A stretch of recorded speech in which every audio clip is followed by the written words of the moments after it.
Hello students, इस lecture में हम लोग फंक्शन के डोमेन के बारे में पढ़ेंगे कि अगर कोई फंक्शन दिया गया है तो उसके डोमेन को हम लोग कैसे निकालते हैं। ये काफ़ी इंपॉर्टेंट टॉपिक होता है पूरे फंक्शन में, और इसमें जेईई मेंस के पेपर में, एडवांस के पेपर में, इवन बोर्ड्स 11 क्लास 12 क्लास के जो पेपर होते हैं, स्कूल बोर्ड्स वाले पेपर होते हैं, उसमें भी डोमेन से रिलेटेड क्वेश्चन पूछे जाते हैं। तो इसको हम लोग एकदम बेसिक से इस टॉपिक को डिस्कस करेंगे। मान लेते हैं हमारे पास एक फंक्शन है जो एक पर्टिकुलर सेट ए से सेट बी पर डिफाइन है। तो अगर कोई फंक्शन ए से बी पर डिफाइन है तो यहीं पर एक बात जो है तुरंत समझ लेनी चाहिए हम लोगों को कि अगर हम लोग डोमेन ऑफ एफ एक्स की बात करेंगे, डोमेन ऑफ एफ एक्स जो ये फंक्शन दिया गया है, तो ये जो सेट ए है ये इसका डोमेन बनेगा। ठीक है, ये इसका क्या बनेगा? डोमेन बनेगा। मतलब अगर कोई फंक्शन है जो नेचुरल नंबर से होल नंबर पे डिफाइन है तो आप तुरंत समझ लीजिए कि इसका डोमेन कितना है? नेचुरल नंबर है। ठीक, ये पहला एग्जांपल जैसे हो गया।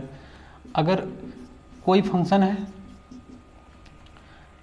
जो रियल नंबर से रियल नंबर पर डिफाइन है तो उस केस में क्या होगा? इसका डोमेन रियल नंबर हो जाएगा।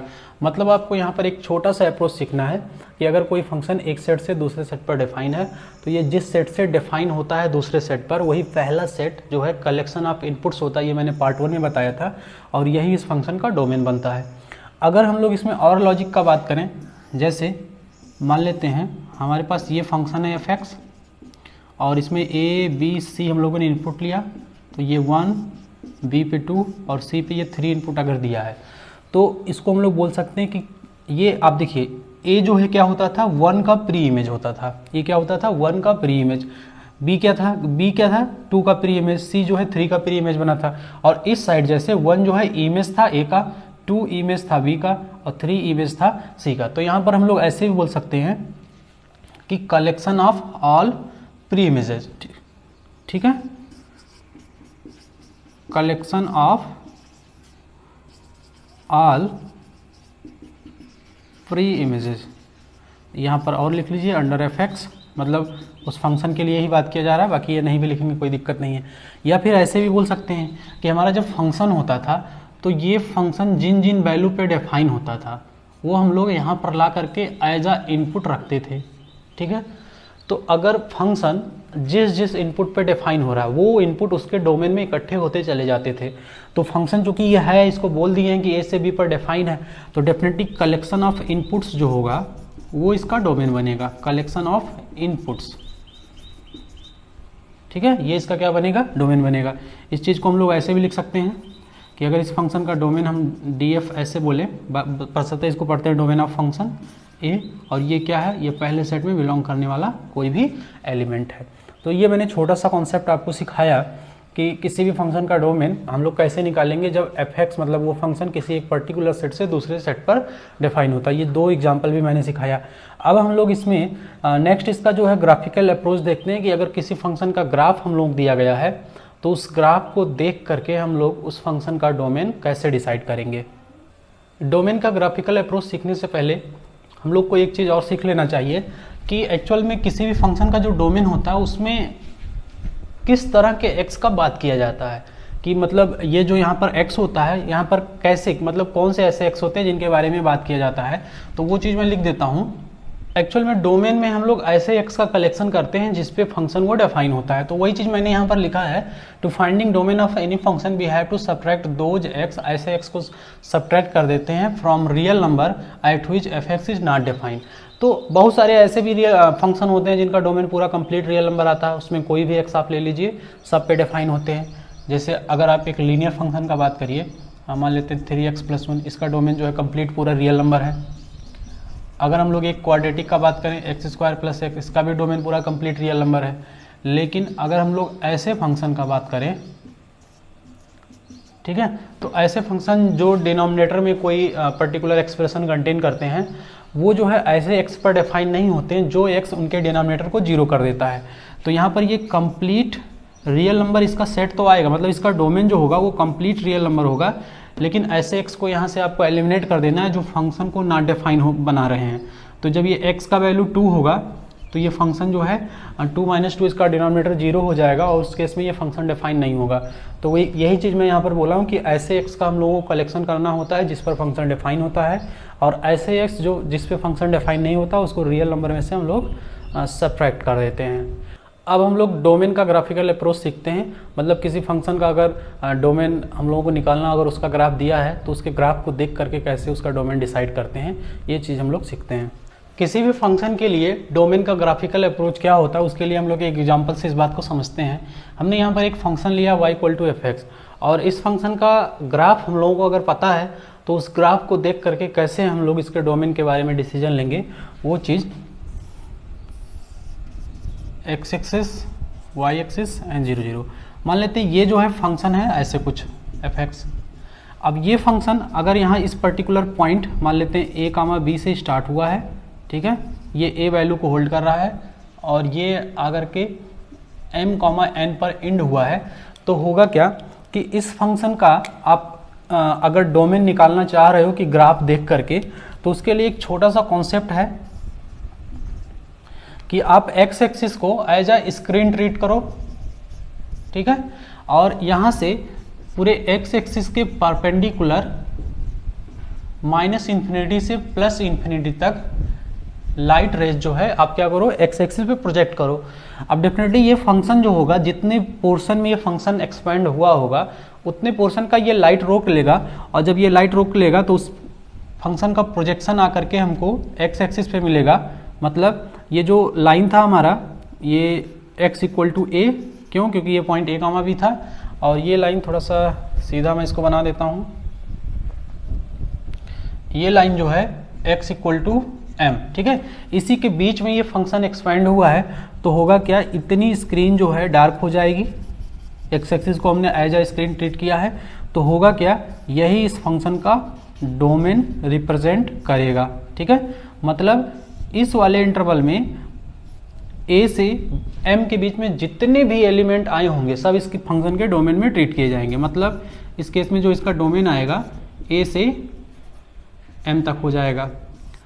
अब जितने भी फंक्शन होते हैं, जितने भी फंक्शन हम लोग जितने भी तरीके का अलग अलग डिफरेंट तरीके का जितना भी फंक्शन पढ़ते हैं, केवल उनका 3 फेज ही पॉसिबल होता है। जैसे फंक्शन का या तो पूरा पूरा ग्राफ x एक्सिस के ऊपर होगा, या फिर पूरा पूरा ग्राफ जो है x एक्सिस के बिलो होगा, या फिर कुछ पोर्शन x एक्सिस के ऊपर होगा और कुछ पोर्शन x एक्सिस के नीचे होगा। तो उस चीज़ के लिए मैं यहाँ पर आपको सिखाता हूँ कि जैसे ये मैंने x एक्सिस के ऊपर जो पोर्शन है उस चीज़ को मैंने आपको यहाँ समझा दिया। अब मान लेते हैं कोई फंक्शन है x, डोमेन निकालते समय अगर हम प्रोजेक्शन का कॉन्सेप्ट ये लगा रहे हैं तो उसमें y एक्सिस का कोई रोल नहीं होता है। x के एलिमेंट जो होते हैं एज अ इनपुट बनते हैं वही डोमेन में इंक्लूड होते हैं, तो x एक्सिस के बारे में ही बात करेंगे। मान लेते हैं हमारे पास एक फंक्शन था ऐसे, जिसका कुछ पोर्शन x एक्सिस के नीचे था और कुछ पोर्शन x एक्सिस के अबव साइड था।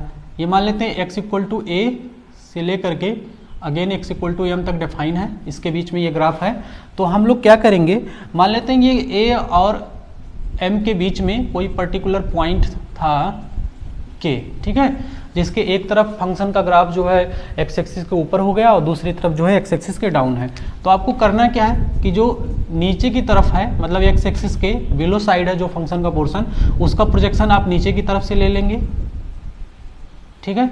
तो इस केस में जो इसका डोमेन आएगा a से लेकर के k तक आएगा, फिर यूनियन, फिर जो अबव साइड है फंक्शन उसका जो है अबव डायरेक्शन से प्रोजेक्शन ले लेंगे, तो ये k से कंटिन्यू हो जाएगा कहाँ तक, जहाँ तक प्रोजेक्शन हमको मिलेगा m तक। तो आप देखिए फाइनली जो है वही बात बन करके आएगा a से m तक, ठीक है। तो ये ऐसे फंक्शंस का ग्राफ हम लोग देख करके डोमेन उसका डिसाइड करेंगे, जिसका कुछ पोर्शन फंक्शन का x एक्सिस के ऊपर होगा और कुछ पोर्शन x एक्सिस के नीचे होगा। एक और कैटेगरी के फंक्शन होते हैं जो x एक्सिस के पूरे पूरे डाउन साइड ही बने होते हैं, ठीक है। तो मान लेते हैं x = m से लेकर के ये फंक्शन x = a से लेकर के x = m तक एक्सपेंड हुआ है। तो यहाँ पर जब आपको प्रोजेक्शन लेना है x एक्सिस को स्क्रीन मान करके, तो ये पूरा पूरा आप अगर ध्यान से देखिए तो यही पोर्शन जो है यहाँ पर डार्क, मतलब स्क्रीन यहीं पर इतनी डार्क होगी और यही इस फंक्शन का डोमेन बनेगा और यही सेम आंसर इधर से भी आएगा।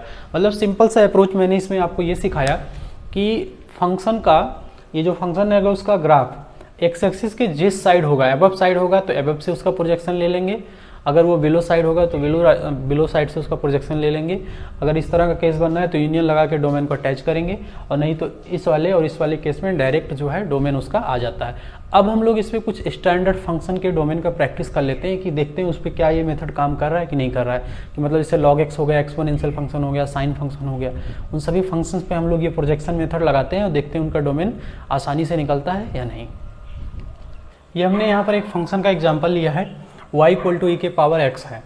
अब इसका ग्राफ मैंने बना दिया है। अब आपको इस ग्राफ को देख करके डोमेन डिसाइड करना है कि इस फंक्शन का डोमेन क्या होगा। तो मैंने आपको क्या बताया था कि ग्राफ का, जब कभी भी ग्राफ को देख करके डोमेन आपको डिसाइड करना होगा तो उस ग्राफ का प्रोजेक्शन लेना है आपको एक्स एक्सिस पर। तो अगर आप देखिए e के पावर x का जो ग्राफ होता है, एक्स मतलब ये इन्फिनिटली ऐसे एक्सपेंड होता है और इस साइड भी इन्फिनिटली एकदम एक्सपेंड होता है, ठीक है। तो एक्स एक्सिस पर माइनस इन्फिनिटी से लेके पूरा इन्फिनिटी तक फैला हुआ है ये ग्राफ। तो इसका डोमेन इस केस में क्या होगा, कंप्लीट रियल नंबर आ जाएगा। और एक फंक्शन हम लोग ले लेते हैं, साइन फंक्शन ले लेते हैं। साइन फंक्शन जो होता है ये y इक्वल टू 1 और y इक्वल टू -1, इस लाइन के बीच में ऐसे ये इसको टच करता हुआ ये ऐसे ये भी एक्सपैंड होता है पूरा। तो ये भी एक्स एक्सिस पर आप देखिए, अगर ऊपर वाले पोर्शन का प्रोजेक्शन आप लेंगे तो ये ऐसे ऐसे मिलेगा पाई पाई के इंटरवल पर, ठीक है। अब बिलो साइड से जब प्रोजेक्शन लेंगे तो ये पूरा सभी कनेक्ट हो जाएंगे, तो पूरा का पूरा एक्स एक्सिस इस केस में डार्क होगा। और साइन एक्स फंक्शन का जो डोमेन आएगा आपको पता भी होता है कि वो रियल नंबर होता है, ठीक है। थर्ड फंक्शन ले लेते हैं, f x equal to log x ले लेते हैं, बेस 2 पर हम लोग ले लेते हैं। तो बेस 2 पर ये लॉग एक्स एक इंक्रीजिंग फंक्शन को बनाएगा, ये कुछ इस तरह से इसका ग्राफ बनेगा। तो अगर आप एक्स एक्सिस पे इसका प्रोजेक्शन लेंगे इस ग्राफ पर, तो ध्यान से देखिए ये जो लाइन है y axis x equal to 0 वाली लाइन होती है। अब ये ग्राफ वाई एक्सिस को टच नहीं कर रहा है, टच कर देगा तब तो इस फंक्शन में ये फंक्शन मतलब 0 के लिए, एक्स इक्वल टू 0 के लिए डिफाइन हो जाएगा। लेकिन ये ग्राफ यहाँ पर टच नहीं करता, ये इन्फिनिटली ऐसे जो है नीचे प्रोसीड होता चला जाता है लेकिन टच नहीं करता है। मतलब कहने का सेंस यही है कि इसमें आपको 0 पर ओपन इंटरवल लगाना है। और पूरा ग्राफ अगर आप ध्यान से देखिए तो इधर अगर प्रोजेक्शन लेंगे नीचे वाले पोर्शन का तो यहाँ पर ओपन के साथ ऐसे आएगा, ये इनइक्वालिटी में मैंने सिखाया था कि ओपन इंटरवल के साथ ऐसे जाएगा। ये बिलो वाले साइड का प्रोजेक्शन होगा और अबव साइड से लेंगे तो यही डायरेक्शन, मतलब यहीं से ये फंक्शन कनेक्ट होकर के आगे पूरे एक्स एक्सिस को डार्क कर देगा। और ये चीज़ इस तरह से हम लोग इसको पॉजिटिव रियल नंबर भी बोल सकते हैं, ठीक है। और इसमें हम लोग एक और फंक्शन ले लेते हैं, ये हमने साइन इनवर्स एक्स फंक्शन का ग्राफ बनाया है जो -1 से लेकर के 1 तक का एक्सपैंड होता है। ये एक्चुअल में इनवर्स फंक्शन जो होते हैं, टेक्नोमेट्रिक इनवर्स फंक्शन, जैसे जो भी आप ये जैसे मैंने साइन एक्स यहीं पर बनाया भी, आप अगर देखिए इसको तो ये मेनी वन फंक्शन बनता है। मेनी वन फंक्शन ये आगे आप पढ़ोगे, बशर्ते अगर ग्राफ्स को देख करके हम लोग कैसे डिसाइड करते हैं कि वन फंक्शन है कि मेनी वन फंक्शन है। तो एक्स एक्सिस के पैरेलल आप एक लाइन ड्रॉ करिए, अगर वो ग्राफ को मोर देन 2 या फिर मोर देन 2 पॉइंट्स पे इंटरसेक्ट करता है तो वो मेनी वन फंक्शन बनता है। और मेनी वन फंक्शन का बाइजेक्शन पॉसिबल नहीं, मतलब उनका इनवर्स पॉसिबल नहीं होता है। जो बाइजेक्टिव फंक्शन होते हैं 1 ऑन 2 फंक्शन, उन्हीं का केवल इनवर्स पॉसिबल होता है। तो इस साइन एक्स फंक्शन को हम लोग क्या करते हैं कि -π/2 से π/2 के बीच का पोर्शन ले करके, इस बीच का, ये इस बीच में 1 भी होता है और ऑन 2 भी होता है, ठीक है। इस बीच का पोर्शन लेकर के इसका इन्वर्स बनाते हैं। और जब इन्वर्स बनाते हैं, इन्वर्स इसका आप ऐसे समझ लिए y इक्वल टू x वाली लाइन के रिस्पेक्ट में इमेज लेते हैं, तो यही इमेज निकल करके आता है। तो उस केस में होगा क्या कि ये ग्राफ -1 से 1 तक एक्सपैंड होता है। तो अगर आप नीचे की डायरेक्शन में इसका प्रोजेक्शन लेंगे, प्रिंसिपल वैल्यू की बात इसके कर रहे हैं, ठीक है, तो ये यहाँ से जो है ऐसे आएगा पूरा नीचे की तरफ से और अबव डायरेक्शन से इतना आएगा। तो इसका जो डोमेन यहाँ बनेगा साइन इनवर्स एक्स फंक्शन का, वो -1 से 1 तक बनेगा, ठीक है। तो इस तरह से हमने एक कुछ फंक्शंस का एग्जांपल लिया जिसको देख करके हम लोग किसी भी फंक्शन का डोमेन डिसाइड कर देंगे। ये हम लोग जब आगे क्वेश्चन लगाएंगे तो ये कॉन्सेप्ट हम लोगों का काफ़ी हेल्प करेगा। अब हम लोग अपने मेन टॉपिक पे आते हैं कि कोई भी फंक्शन अगर दिया है तो उसका डोमेन निकालने के लिए क्या क्या अप्रोच होते हैं, किस किस तरीके से अलग अलग तरह के फंक्शन का डोमेन हम लोग निकाल सकते हैं। यहाँ पर मैंने कुछ डिफरेंट कैटेगरी के क्वेश्चंस लिए हैं। इन क्वेश्चन को सॉल्व करते करते हम लोग किसी भी फंक्शन के डोमेन को निकालने का जो अप्रोच होता है वो सीखेंगे। पहले ये 5 क्वेश्चन हम लोग कर लेंगे, उसके बाद हम लोग एक जनरल वे में कुछ कॉन्सेप्ट और फार्मूले के बारे में डिस्कशन करेंगे, जिससे जो है हम लोग किसी भी तरह का अगर कोई कॉम्प्लिकेटेड फंक्शन भी आ जाता है तो उसका डोमेन हम लोग कैसे निकालेंगे। सबसे पहले ये कॉन्सेप्ट हम लोग सीखते हैं। अगर कोई फंक्शन पॉलिनोमियल बाई पॉलिनोमियल के फॉर्मेट में दिया गया है तो आपको वहाँ पर एक चीज़ का ध्यान रखना है कि डिनोमिनेटर वाले पॉलिनोमियल को आपको कभी भी जीरो नहीं होने देना है। मतलब कि ऐसे x जिस पर डिनोमिनेटर का पॉलिनोमियल जीरो हो रहा है उनको आपको रियल नंबर में से सब्ट्रैक्ट कर देना है। ठीक है, तो ये इसका डोमेन तो कंप्लीट रियल नंबर होगा। टेंशन यहाँ पर इस बात से है कि इसका डिनोमिनेटर कहीं जीरो ना हो जाए। तो डिनोमिनेटर जीरो ना हो उसके लिए हम लोग देख लेते हैं कि कौन से ऐसे x हैं जो यहाँ से साफ साफ दिख रहा है कि x जो है +-1 वैल्यू को होल्ड नहीं करेगा, बाकी सभी वैल्यू को होल्ड करेगा। तो यहाँ से जो डोमेन आएगा कंप्लीट रियल नंबर होगा, बशर्ते उसमें +-1 नहीं आएगा। तो इस वाले कॉन्सेप्ट में, इस वाले क्वेश्चन से हम लोगों ने क्या सीखा कि अगर कोई भी फंक्शन p बाई क्यू के फॉर्म में दिया गया, मतलब न्यूमरेटर बाई डिनोमिनेटर के फॉर्मेट में अगर दिया गया है तो उसका डिनोमिनेटर हम लोगों को जीरो नहीं होने देना है। मतलब कि डिनोमिनेटर जिन जिन x पे जीरो हो रहा होगा उसको आप डोमेन में से, कंप्लीट जो उसका डोमेन होगा उसमें से सब्ट्रैक्ट करोगे। ठीक है, ये इस क्वेश्चन में कॉन्सेप्ट हुआ। अगला क्वेश्चन जो है वो उस क्वेश्चन में भी इसी बात को किया जा रहा है कि एक फंक्शन है f(x) जो मॉड ऑफ x+1 है, डिनोमिनेटर में sin x है। ठीक है, अब ध्यान दें न्यूमरेटर का यहाँ कोई दिक्कत नहीं, न्यूमरेटर जीरो हो जाए कोई टेंशन नहीं, उस पर फंक्शन डिफाइन ही होगा, लेकिन डिनोमिनेटर ना जीरो होने पाए। तो sin x का वैल्यू जीरो नहीं होने देना है। अगर sin x जीरो नहीं होगा तो ये डेफिनेटली n पाई का मल्टीपल जब होता है साइन का एंगल, ठीक है, तभी वो जीरो होता है। ऐसा क्यों? आप अगर साइन का ग्राफ ऑब्जर्व करिए तो ये जो आता है -पाई, -2 पाई, 0 पाई, 2 पाई, तो ये जब जब x एक्सिस को काटेगा तब इसका वैल्यू जो आएगा sin x का वैल्यू जीरो होगा। तो x एक्सिस पे जब जब ये इंटरसेक्ट कर रहा है वही वैल्यू हम लोग पूरे कंप्लीट इसके डोमेन में से सब्ट्रैक्ट अगर कर देंगे, ठीक है, तो ये क्या बन जाएगा इसका, इस क्वेश्चन का फाइनल डोमेन। z यहाँ क्या है इंटीजर, z का वैल्यू कभी जीरो होगा तो ये पॉइंट सब्ट्रैक्ट होगा, 1 होगा तो ये पॉइंट सब्ट्रैक्ट हो जाएगा, 2 होगा तो ये पॉइंट सब्ट्रैक्ट हो जाएगा, ऐसे माइनस वाले पे भी ये जो है चीज़ सब्ट्रैक्ट हो जाएंगे। तो यहाँ पर हम लोगों ने एक कॉन्सेप्ट पहले और दूसरे में ये चीज़ सीखा कि अगर कोई भी फंक्शन न्यूमरेटर बाई डिनोमिनेटर के फॉर्म में दिया है तो आपको डिनोमिनेटर, मतलब जिन जिन x पे डिनोमिनेटर जीरो हो रहा होता है उसको डोमेन में से सब्ट्रैक्ट कर देना होता है। नेक्स्ट क्वेश्चन अब देखते हैं। ये मैंने यहाँ पर एक एक्सपोनेंशियल फंक्शन लिया, थर्ड क्वेश्चन।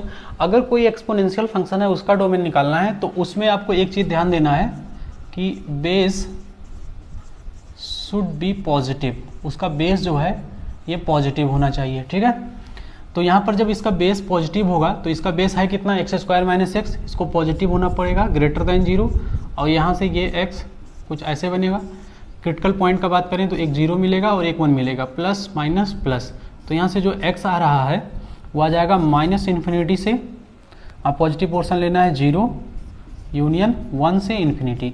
तो ये ऐसे x हम लोगों को मिल गए जिसके लिए इसका बेस पॉजिटिव हो रहा है, और जब ये बेस पॉजिटिव होगा तो ये फंक्शन जो है सभी तरह के, मतलब ऐसे x जो इस बीच में आएंगे सभी तरह के x के लिए डिफाइन हो जाएगा।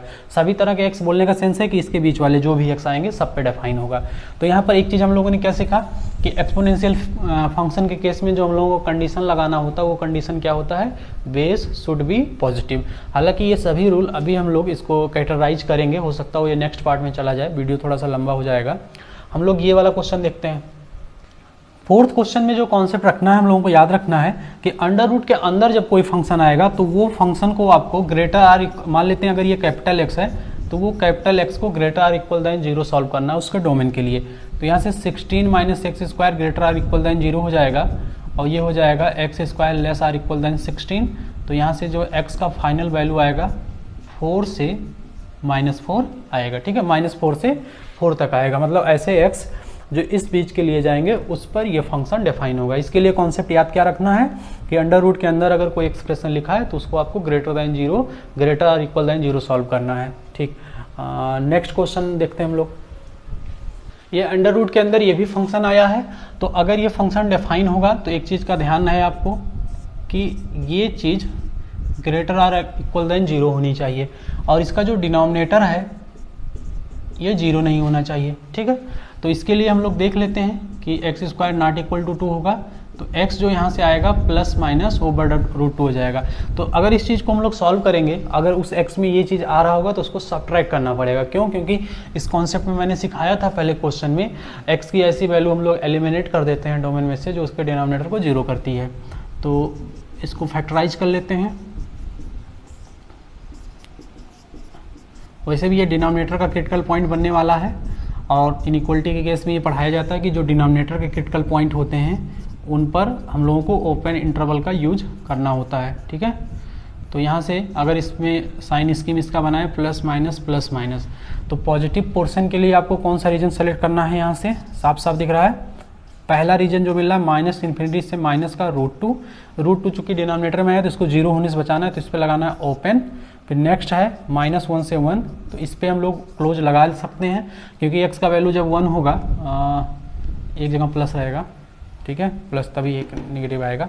जब x का वैल्यू -1 होगा तो ये चीज़ 0 करेगा, तो 0 का एक केस बनेगा। ठीक है, अगर यहाँ सिर्फ ग्रेटर दैन की इनइक्वलिटी होती तब हम लोग क्लोज इंटरवल नहीं लगाते। नेक्स्ट इंटरवल जो हम लोगों को पॉजिटिव वाला मिल रहा है ओपन इंटरवल पर 2 से इन्फिनिटी तक मिल रहा है। अब आप वैसे भी देखिए x जो है plus minus under root equal नहीं होना था, तो ओपन इंटरवल यूज हुआ, मतलब ये वैल्यू एक्सक्लूड हो गई है। अब हम लोग एक सिस्टमेटिक कुछ लॉजिक हम लोग डेवलप करते हैं जिससे अगर कोई फंक्शन आ जाता है तो उसका डोमेन जो है हम लोग निकाल सकें।